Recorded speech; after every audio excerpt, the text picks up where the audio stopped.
Pour Jean-Pierre Bemba, les gens qui pensent que Félix Tshisekedi aura un troisième mandat, ben, ils se trompent. On est en plein dans un débat qui pourrait, selon certains, faire que Félix Tshisekedi rempile en 2024, en 2028. Qui a dit ça?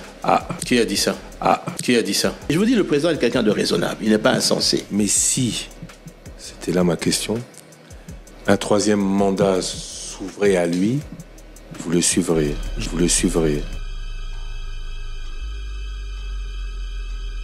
Jean-Pierre Bemba a révélé qu'après la victoire de Félix Tshisekedi à l'élection présidentielle de 2023, tous les membres de l'Union sacrée n'ont pas joué un franc jeu avec son parti politique et il s'est préservé de citer les noms. Je ne veux pas revenir sur le passé, mais tout le monde n'a pas joué franc jeu. Ça, c'est clair. Là-dessus, je ne citerai pas de nom, ni de parti, ni de personne. Je pense que tout le monde sait exactement ce qui s'est passé. Concernant ceux qui pensent qu'ils peuvent arriver jusqu'à arracher le pain dans sa bouche, comme le fut le cas avec certains membres de l'Union sacrée qui n'ont pas joué un franc jeu avec son parti, Jean-Pierre Bemba lance un avertissement. Maintenant, vous croyez qu'on peut me prendre le pain de la bouche, alors je crois que vous me connaissez mal. Je crois que vous me connaissez mal. Je crois que vous me connaissez mal. Augustin Kabouya parle du changement de la Constitution, mais Jean-Pierre Bemba, de son côté, ne partage pas cet avis. Lui, au contraire, parle de la révision constitutionnelle. Là, pour l'instant, on parle de la révision de la Constitution. Pas du changement. Mais comment est-ce que... Qui a parlé du changement? On parle de révision de la Constitution. Augustin Kabouya, membre du président. Bon, je veux dire, vous lui poserez la question. Alors, devons-nous parler de la contradiction entre les deux acteurs d'une même plateforme politique? Très bonne question.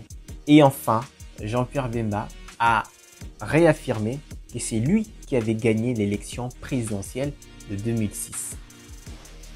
Incroyable. Voilà. Ça a été... Et nous avons gagné d'ailleurs. Enfin, vous le savez.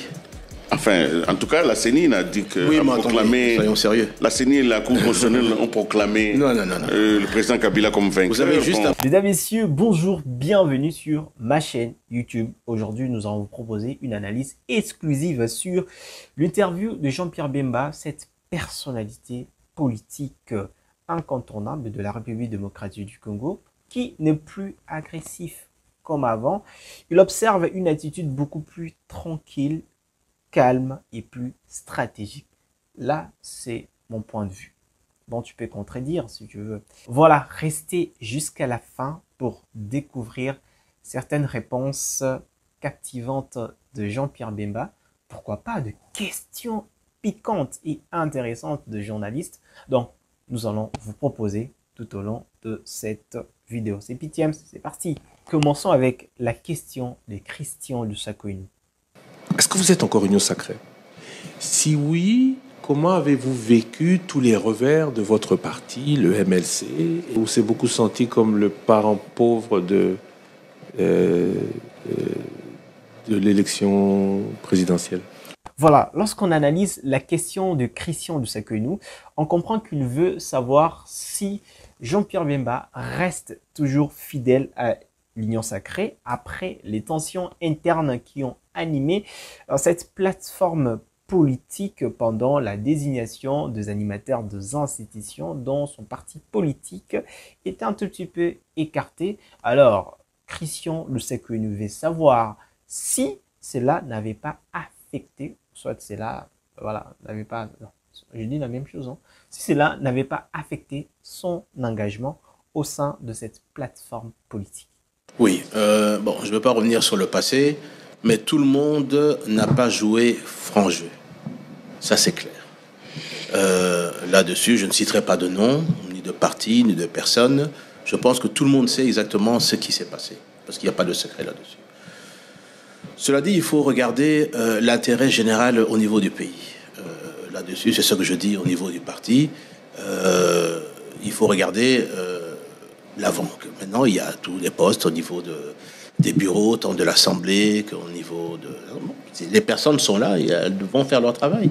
Ici, Jean-Pierre Bemba prend une position calme et diplomatique, montrant qu'il veut tout simplement préserver l'unité au sein de l'union sacrée pour l'intérêt du pays, même face aux tensions internes.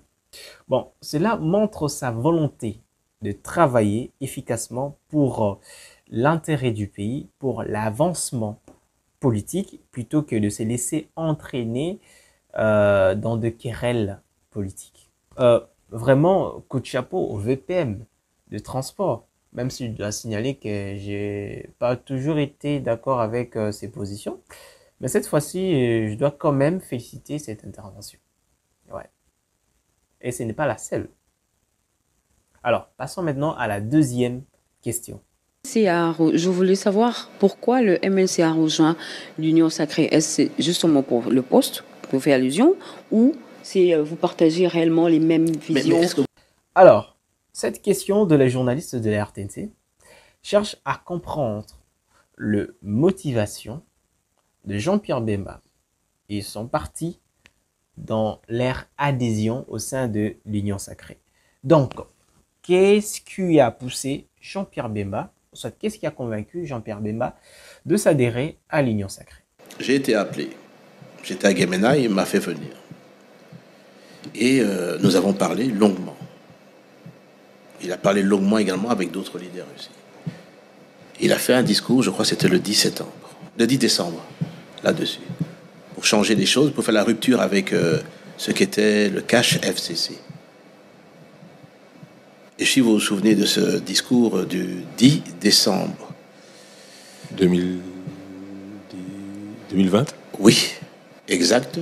Ça correspondait, mais vraiment à la vision que nous avions de ce pays. Si on reprend ce discours là-dessus. Et c'est pour ça que, en tout cas, nous avons adhéré avec le MLC, j'ai adhéré avec le MLC, dans cette vision qu'il avait. Franchement, je suis d'accord avec lui, il est très sincère, très honnête sur sa réponse en disant que ce qui lui a poussé à s'adhérer au sein de l'Union Sacrée, c'est lorsqu'il a vu la rupture, soit la séparation de l'alliance FCC Cash. Donc, pour lui, c'était une opportunité de rejoindre, soit de répondre positivement à l'appel de Félix Tshisekedi qui avait besoin de former une nouvelle majorité politique. Alors, voilà, la séparation de Félix Tshisekedi et Joseph Kabila était une porte d'entrée pour Jean-Pierre Bemba de s'adhérer à l'Union Sacrée. Vraiment, il a été très honnête avec sa question, sa réponse. Voilà. Passons maintenant à la troisième question. Voilà. Aujourd'hui, est-ce que, parce que le bilan de l'Union Sacrée, ce sera aussi votre bilan? En posant cette question, Christian Lusaku veut tout simplement confirmer que le VPM ne va plus tâtonner en ce qui concerne le partage du bilan. Parce que, on doit le dire, que lors du premier mandat de Félix Tshisekedi, certains partenaires, certains alliés de l'Union Sacrée refutaient le bilan de Félix Tshisekedi parce qu'on doit le signaler que Félix Tshisekedi a géré pendant 2 ans avec le membre de l'Union Sacrée. Alors, certains membres de sa nouvelle coalition Union Sacrée ne voulaient pas, voilà, être responsables de l'échec qu'avait entraîné cette première coalition, FCC-Cash bien sûr. Donc, Christian Lusaku a voulu tout simplement confirmer, avoir la confirmation de Jean-Pierre Bemba sur le partage de ce partage du bilan de ce deuxième mandat de Félix Tshisekedi. Voilà, c'est un peu ça quoi. C'est que j'ai compris par rapport à sa question. Oui, mais ce sera le bilan de tout le monde. Mais vous assumez le bilan aujourd'hui. Mais oui, mais tu sais, le problème c'est que j'assume et je veux vous dire que tout le monde veut voir, et je veux y aller maintenant. Tout le monde veut voir le négatif de ce qui se passe. Le premier mandat du chef de l'État, qui a commencé avec le FCC Cash, et c'est terminé de la manière dont vous connaissez. Et pourquoi lui-même, le chef de l'État, dit ça ne peut plus continuer là-dessus.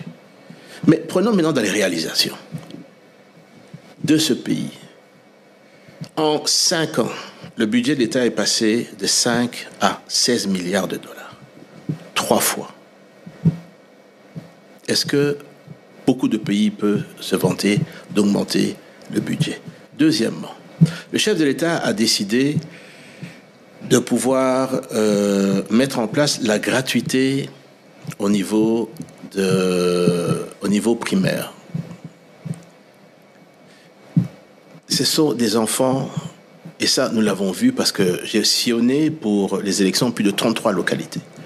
Et j'ai eu l'occasion de poser la question. Si la gratuité au niveau des frais, au niveau primaire est effective, et c'est effectif. Qui est le président de la République dans ce pays qui a pu mettre ça en place, qui a pu faire bénéficier les enfants de la gratuité au niveau primaire des frais? Là-dessus. La couverture santé universelle. Pas encore appliqué, attention. Ah, si. Moi, en tout cas... Pour l'accouchement. Bon. Non, là, je parle de l'accouchement. Ah, pour l'accouchement. C'est ça, oui, vous m'avez stoppé. Je parle de l'accouchement. Okay. Oui, mais quand même. Les mamans aujourd'hui peuvent accoucher là-dessus, gratuitement. À Kinshasa, pas partout non plus. Hein. Je vous dis que j'ai été dans des territoires et j'ai chaque fois posé la question. À Gemena, c'est gratuit? J'ai posé la question, à Gemena, c'est gratuit. Là-dessus. J'ai fait pratiquement tous les territoires du niveau de l'Équateur. J'ai été jusqu'à Mahagui, jusqu'à Bunia. On s'est arrêté du côté de Inongo, au niveau du Maindombe, au niveau de Nyoki que nous avons fait. Nous avons fait Kiri également. Nous avons posé la question systématiquement. Le programme des 145 territoires. Réalisé à 30% selon la première ministre. Très bien. Réalisé à 30%.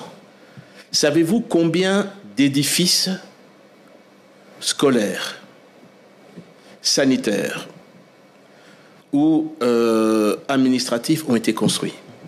731. 731. Ça veut dire 414 écoles primaires ont été construites. 269 centres de santé et 48 bâtiments administratifs.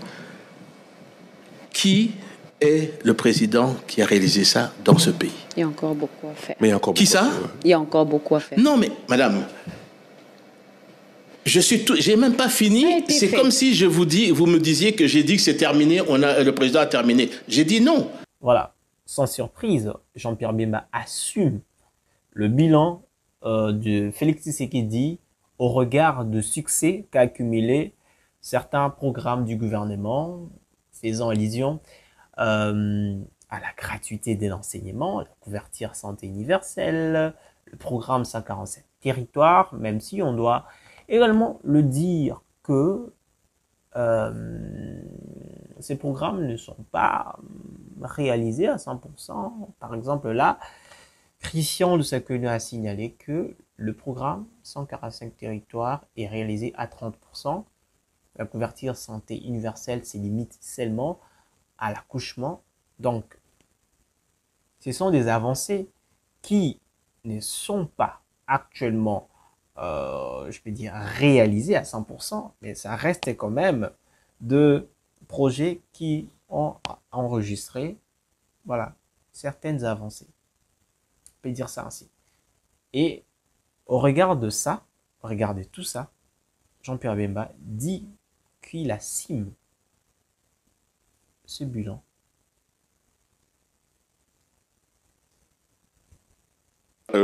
Beaucoup de gens pensent que Jean-Pierre Bemba a beaucoup changé. Ce n'est pas le Jean-Pierre Bemba que nous avions connu à l'époque.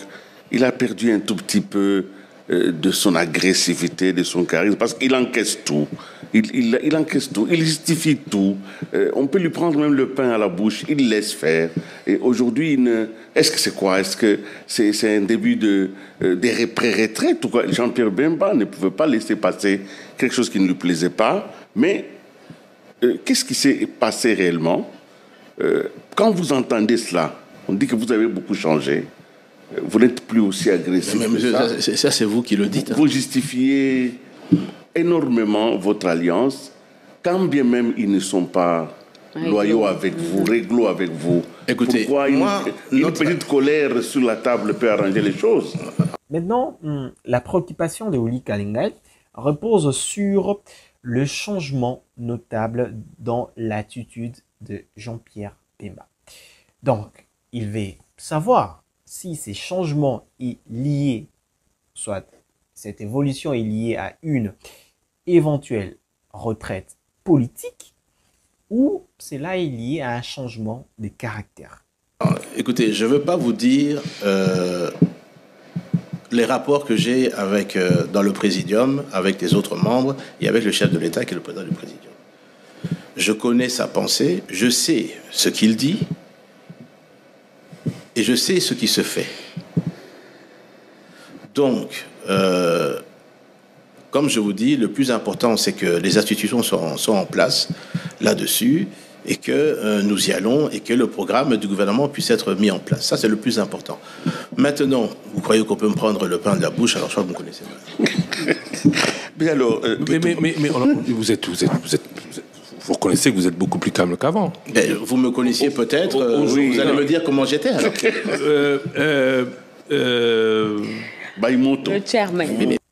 Je dois quand même le dire, même si au départ de cette vidéo, j'avais dit que j'ai pas toujours été d'accord avec le VPM, avec Jean-Pierre Bemba. Mais quand même, lorsque je regarde ses interventions, je me dis que c'est une personne qui cherche à rester cohérent dans ses dires, dans ses propos. Parce que là, il est en train de nous prouver qu'il a atteint une certaine maturité.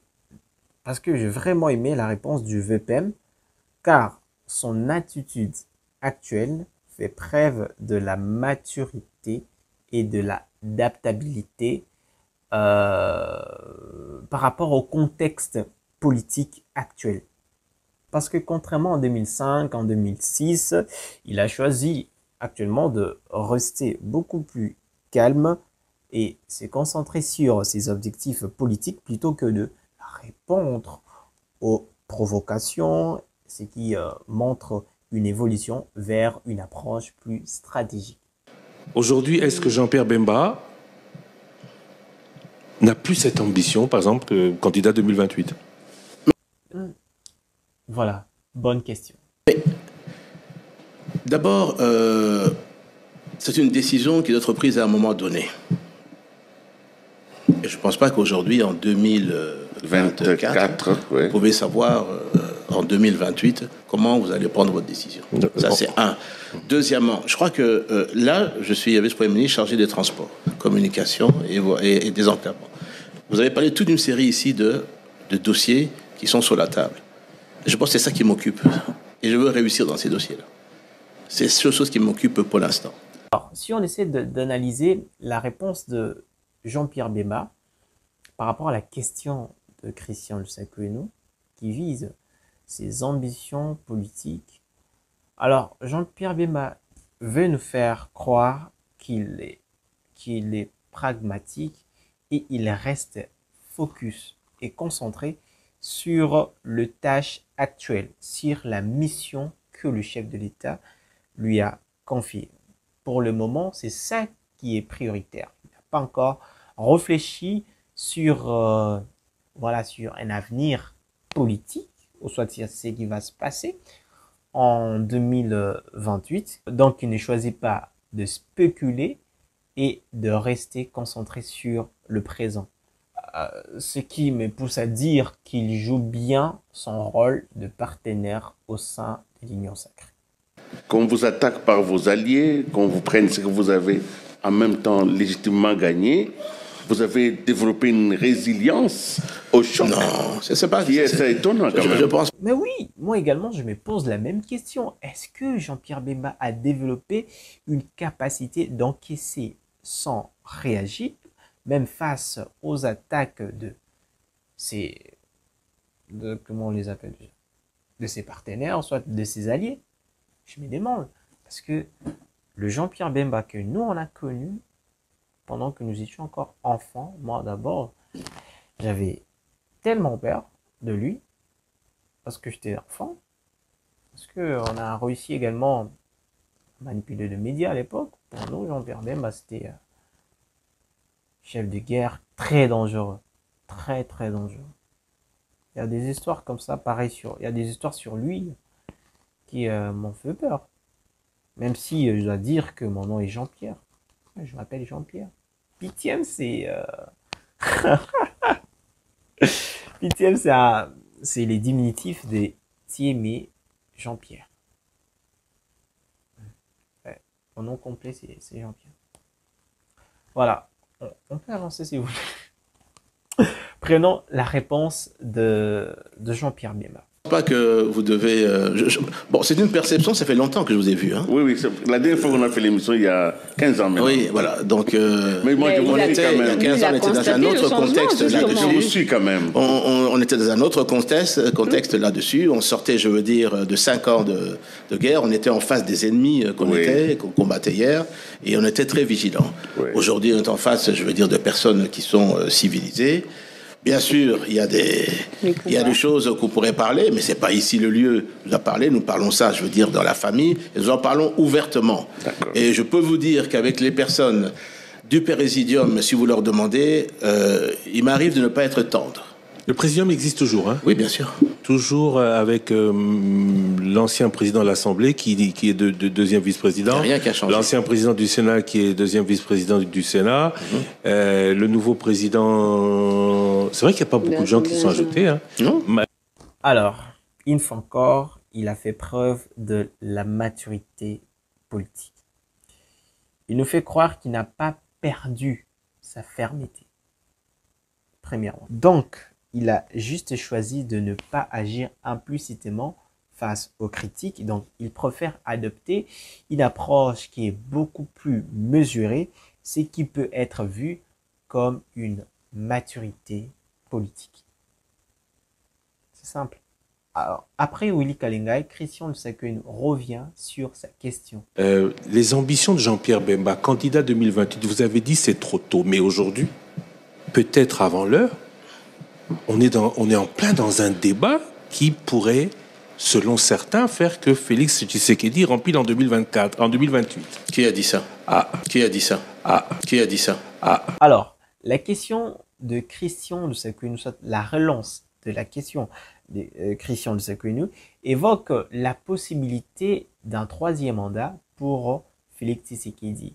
Et il cherche à savoir, donc Christian Lusakwenu cherche à savoir si cela ne va pas affecter les ambitions futures de Jean-Pierre Bemba, surtout ses ambitions prévues pour 2028. C'est ce que j'ai compris comme étant... voilà. Parce qu'il a posé sa question, c'est ce que j'ai compris. L'opposition dit... Mais vous avez suivi son discours Oui, mais l'opposition dit aujourd'hui que tout est manœuvre pour pouvoir changer la Constitution et pouvoir se représenter. Est-ce que vous êtes pour ou contre révision ou changement de la Constitution? Et je ne comprends pas pourquoi, de quoi les gens ont peur en fait, de la révision de la Constitution. Révision ou changement, attention. On parle de quoi? La révision du changement? Là, pour l'instant, on parle de la révision de la Constitution. Pas du changement. Mais qui a parlé du changement? On parle de révision de la Constitution. Augustin Kabouya, membre du Présidium. Bon, je veux dire, vous lui poserez la question là-dessus. On parle de la révision de la Constitution. Pas du changement. Mais qui a parlé du changement? On parle de révision de la Constitution. Augustin Kabouya, membre du Présidium. Bon, je veux dire, vous lui poserez la question là-dessus. Mais ce qui est autorisé, je veux dire, dans la Constitution, et qui est prévu dans la Constitution, c'est la révision. Il faut que nous mettions d'accord pour changer. Et il n'y a pas 36 manières de changer ça. Il faut passer par une révision de la Constitution. Attendez, mais parmi les articles qui pourraient vous intéresser, il y a celui qui concerne les 2 tours. Ça ne vous intéresse pas? Mais ce sont des choses également qu'on peut reparler, puisqu'il y avait le 2 tours en 2006. Ensuite, l'ancien président a révisé et passé, je crois, en 2011. En 2011, là-dessus. Mais je veux dire que c'est tout un débat qu'on peut avoir là-dessus. Pourquoi est-ce qu'il est passé à un tour? On dit que c'est pour les raisons financières. Est-ce que ces raisons financières existent toujours? C'est possible. C'est tout ça qu'il faut voir. Vous avez bénéficié du second tour. Oui, bien sûr. Ça a été et nous avons gagné d'ailleurs. Nous avons gagné d'ailleurs. Enfin, vous le savez. Enfin, en tout cas, la CENI a dit que... Oui, a mais attendez, soyons sérieux. La CENI et la Cour constitutionnelle ont proclamé Non. le président Kabila comme vainqueur. Vous savez, juste après, quand j'ai quitté le pays en 2016, j'ai rencontré certaines personnes au niveau de l'Europe qui m'ont donné les vrais résultats et qui m'ont dit ce qui s'est passé. Voilà, j'en dirai pas plus pour l'instant. J'écrirai à un moment donné. J'aime bien sa façon de répondre à des questions. Ouais, je leur ai dit encore, j'ai pas toujours été d'accord avec ses positions, mais là, quand même, je dois avouer qu'il m'a convaincu à 100%. Parce que lorsqu'on entend ce qu'il est en train de dire, cela démontre qu'il est clair et sincère avec son partenaire politique qui est Félix Tshisekedi. Vous voyez? C'est ce que je comprends. J'ai une toute dernière question. Oui. On parle de révision de constitution, au changement de constitution. Et si, au bout, la crainte des autres s'avérait vraie et que, chemin faisant, la conclusion serait que Félix Tshisekedi pourrait effectuer un 3e mandat, vous diriez oui ou vous diriez non? Christian. Donc, Christian veut savoir si Jean-Pierre Bemba soutiendrait Félix Tshisekedi au cas où il se présente comme candidat aux prochaines élections. Mais vous savez, avant que je vous dise ce que je vous ai dit ici, moi je parle avec le président. Et nous parlons de toutes ces questions. Le président a été très clair à Iziro, a été très clair à Lubumbashi là-dessus. Et le fond de sa pensée, ce que vous avez entendu, c'est vraiment ce qu'il pense. C'est pas quelqu'un qui veut s'accrocher au pouvoir, tel que certains voudraient manipuler la population là-dessus. Ce n'est pas quelqu'un qui veut s'accrocher au pouvoir. Donc, faisons confiance. Toujours cohérent, toujours diplomatique dans ses réponses, dans ses réactions. En tout cas, j'avoue qu'il est en train de m'épater. Donc, Jean-Pierre Bemba réaffirme sa confiance en Félix Tshisekedi et se montre fidèle à son partenaire politique. Donc, il continue toujours de refuser de se lancer dans de spéculations et insiste sur la transparence du président. Et je vous dis, le président est quelqu'un de raisonnable, il n'est pas insensé. Mais si, c'était là ma question, un 3e mandat s'ouvrait à lui, vous le suivriez?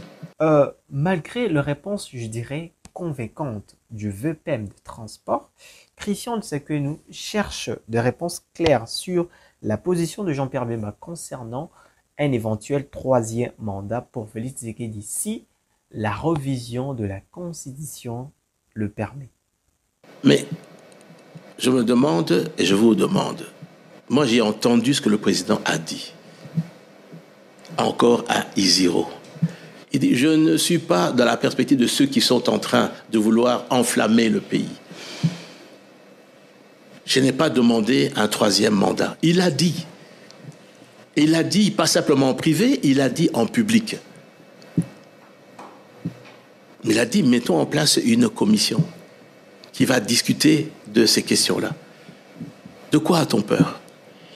Monsieur Jean-Pierre Bemba, je vous remercie. Merci à vous, chers auditeurs, chers téléspectateurs, d'avoir... Très cohérent sur ses propos, Jean-Pierre Bemba réaffirme ses propos en disant, ou soit en attestant, qu'il veut se concentrer sur le fait et sur la position officielle du chef de l'État, tout en rejetant les spéculations qui tournent sur cette question. Et voilà, c'est la fin de cette analyse sur l'interview de Jean-Pierre Bemba, une personnalité politique incontournable de la RDC, actuellement calme mais beaucoup plus stratège. C'est que j'ai pu constater, c'est mon observation. Maintenant, la question qu'on doit se poser actuellement, d'ailleurs je l'avais écrit, c'est quoi la question? Maintenant, la question suspense est de savoir quel rôle va-t-il vraiment jouer dans la politique congolaise de demain? À vous de répondre dans les commentaires. Pour finir, je mérite tout simplement dire merci à vous de continuer à suivre nos vidéos. Si vous voulez suivre les informations en temps réel, tout ce qui se passe en RDC, consultez le site de congopresse.net, l'un des plus grands médias en ligne en République démocratique du Congo. Sans vous mentir, les informations qui sont publiées dans ces sites internet, ce sont des informations vraies, crédibles. Donc, allez taper congopresse.net, vous aurez toutes les informations qui se passent en RDC. Quant à moi, je vous dis... Non, attendez. Il y a quelque chose que j'ai oublié. Une dernière question. Vous allez répondre dans les commentaires. Pensez-vous que Jean-Pierre Bemba a encore les ambitions présidentielles pour 2028? La réponse dans les commentaires. C'était Pitiams, toujours là pour vous servir.